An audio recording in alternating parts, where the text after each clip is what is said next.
Halo guys, assalamualaikum warahmatullahi wabarakatuh guys. Ketemu lagi dengan saya Arif Bayu Wicaksono ya guys. Tentunya masih di channel Mekanik Desa Paling Konyol. Guys, hari ini aku mengerjakan rojok radiator, atau kalau kebanyakan di desa itu nyebutnya ngorok ya guys ya. Ngorok radiator tujuannya apa? Tujuannya itu membersihkan kisi-kisinya buang air yang di dalam, supaya air yang jalur-jalur air yang di dalam radiator itu bersih dan bisa dilalui air. Dan tujuannya sendiri itu supaya air yang ada di dalam radiator itu bisa didinginkan dengan maksimal ya guys ya. Kalau buntu kan nggak bisa didinginkan ya guys ya, karena sebagian airnya mengalir, sebagiannya tersumbat. Nah, terus mesin L300 ini sudah ngobos ya guys ya. Apa sih ngobos? Nah, ngobos itu indikasi liner ya guys ya. Kalau diesel itu jarang ring pistonnya patah, meskipun ada beberapa yang patah atau habis sampai kayak silet gitu ya guys ya. Cuman sebagian besar kalau alatnya itu yang bagus, atau katakanlah masih bawaan pabrikan, biasanya itu yang rusak bukan ring seher atau pistonnya, tapi malah linernya. Jadi linernya itu baret atau gentong ya guys ya, di gentong di atas gitu ya guys. Ring sehernya biasanya malah utuh, pistonnya malah bagus. Untuk sebagian orang yang berani ambil resiko atau bener-bener nggak punya uang, itu biasanya pistonnya dipakai lagi, mereka cuman beli ring piston sama linernya. Tapi kalau aku nggak berani guys, nggak berani coba-coba. Oke, ciri-ciri ngobos itu bagaimana? Ciri-ciri mesin yang ngobos itu keluar asap dari dipstick ya. Dipstick itu ini. Nah, colokan oli biasanya keluar asap dari situ, sama dari sini sampai kayak knalpot ya, pengisian olinya.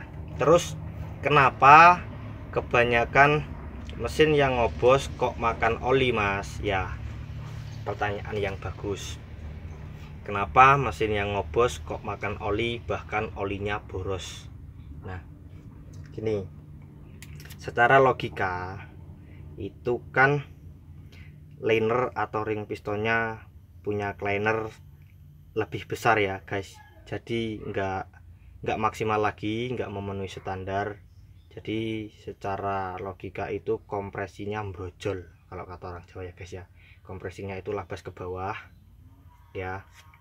Jadi sebenarnya oli yang habis itu bukan murni langsung terbakar lewat piston ya guys, itu ada prosesnya lagi. Jadi gini, ketika kompresimu bocor atau ngobos lewat ring piston, liner dan pistonnya ya, itu kompresinya kan masuk ke bawah, ke ruang bakar, terus turun ke bawah ya, turun ke bawah ke ruangan askrek ya, ruangan askrek. Nah, lama kelamaan di situ timbul tekanan angin yang berlebihan. Nah, makanya keluar lewat atas ini, lewat dari tutup klep atau sampai sil-silnya pada bocor. Itu karena memang sudah kompresinya bener-bener bocor, jadi angin yang dipaksa itu hampir sama kayak kompresor ya guys ya. Nah, terus kenapa kok olinya cepet habis? Ketika tekanan di bawah di dalam ruang askreknya itu padat, otomatis ruangan di atasnya juga padat ya guys. Jadi di tutup klep itu kan ada jalur-jalur oli buat oli turun ke bawah ya guys. Nah, disitulah penyebab cepat habisnya oli. Jadi dari tutup klep ini timbul kompresi dari bawah kan, anginnya naik ke sini, anginnya naik ke atas ini, terus oli itu nggak bisa maksimal turun ke bawah karena ketekan kompresi tadi, kompresi yang bocor ke bawah. Jadi kompresnya di sini juga numpuk, itu olinya keluar lewat sini nih. Ini biasanya disebut blow by gas ya. Olinya keluar lewat sini, masuk ke intake manifold, lalu terbakar ya. Sisanya turun lagi, sisa terbakarnya itu turun lagi. Makanya kenapa kalau mesin yang ngobos itu di atas bagian pistonnya itu biasanya penuh kotor-kotoran oli gitu guys ya. Jadi terbakarnya lewat situ, bukan murni dari bawah terus olinya tiba-tiba terbang ke atas. Itu hal yang mustahil ya enggak. Karena kenapa saya bilang mustahil? Di ruangan piston itu kan letak kompresi padat ya guys, apalagi mesin diesel. Jadi oli dari bawah itu kalau mau naik ke atas piston itu sangat sulit ya. Bener, sangat sulit. Jadi terbakarnya itu lewat sini, lewat selang blow by gas itu masuk ke bawah ke intake manifold, lalu terbakar. Sisanya kebuang lewat exhaust manifold dan knalpot, sisanya turun lagi, masih turun ke bawah. Nah, dan itulah sebabnya juga kenapa mobil diesel yang zaman dulu ya guys, itu olinya cepat hitam. Bahkan kita baru ngisi, mesin nyalakan sebentar itu olinya hitam. Nah, itu karena bahan bakarnya, pengabutannya kurang sempurna. Makanya diesel sekarang disempurnakan dengan common rail.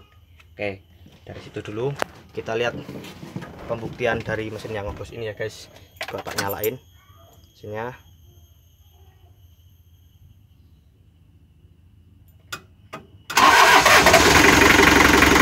Ini nyala. Setelah mesin ini nyala, kita lihat dipsticknya ya.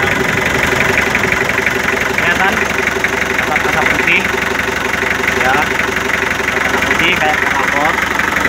Ini yang lebih parah.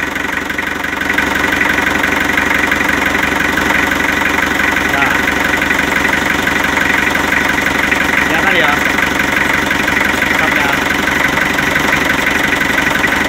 kenapa saat tutupnya ditutup dan tutupnya dibuka beda suaranya? Nah, beda enggak? Lebih kencang. Kalau begini agak menjingan. Ini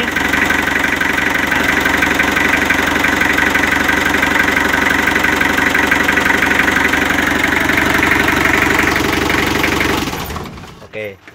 Sekian dulu di sini, nanti kita banyak penjelasan lagi ya guys. Sebenarnya kalau diturutin itu bahas mesin yang ngobos itu panjang ya guys. Jadi sebenarnya ada penyebab juga dari ngobos itu, penyebabnya yang tadi. Terus keuntungan dari mesin yang ngobos. Mesin yang ngobos kok masih dibilang untung mas ya? Kalau saya bilang masih untung kalau diesel ya guys. Jadi diesel itu ketika mesinnya sudah ngobos itu bahkan lebih awet dari mesin yang sehat. Biasanya jarang overheat ya, jarang overheat malahan. Karena apa? Karena memang kompresinya udah enteng. Terus tenaganya kadang malah lebih enak daripada mesin yang sehat atau yang baru ya, karena kompresinya itu pembakarannya dibantu dengan oli tadi, oli yang masuk dari blow by gas masuk ke intake manifold dan dibakar. Jadi tenaganya lebih enak. Terus kenapa tak bilang juga jarang overheat ya, karena di bagian pistonnya itu terlumasi dengan baik dengan oli sisa tadi guys, oli sisa yang terbakar dan turun ke bawah. Jadi perkembangan dari ngobos ke ndeprok, kalau kata orang Jawa ya, dari ngobos ke ndeprok itu sangat-sangat lama, nggak langsung, kecuali orangnya ceroboh, kehabisan oli, bisa gulung metal ya guys ya, atau bahkan ngancing atau ngejim pistonnya gitu. Jadi dari peristiwa mesin yang ngobos itu ada kerugian dan keuntungan ya guys ya. Keuntungannya seperti yang saya sebutkan tadi, kekurangannya itu biasanya akan boros oli. Nah, jadi kalau saran saya, ketika mesinmu sudah ngobos nggak usah ganti oli guys. Kenapa nggak usah ganti oli? Karena oli yang baru itu kan masih bagus, encer biasanya. itu nanti lama-lama cepet habis. Jadi kita jok aja, ketika olimu berkurang, kurangnya seberapa jok lagi, kurangnya seberapa jok lagi. Malah saya saranin ganti filter aja supaya olinya tetap tersaring. Setiap kita ngejok atau bahkan sebulan sekali kita ganti filter olinya buat bersihin oli-oli yang kotor tadi supaya masih tersaring dengan bagus dan olinya itu nggak cepet habis gitu. Jadi kalau kita beli oli gonta-ganti oli itu akan cepet habis karena oli yang baru itu encer, terus lebih mudah terbakar daripada oli yang sudah lama ya. Jangan takut nanti gini. Yang penting filternya diganti, nggak akan terjadi gulung metal atau apa kecuali kalian kehabisan oli ya guys ya. Oke guys, sekian dulu dari saya, semoga video ini bermanfaat. Tak tunggu komentar kalian di kolom komentar. Oke, semoga video ini bermanfaat. Salam dari saya, Arif Bayu Wicaksono yang bertugas. Salam mekanik deso paling konyol.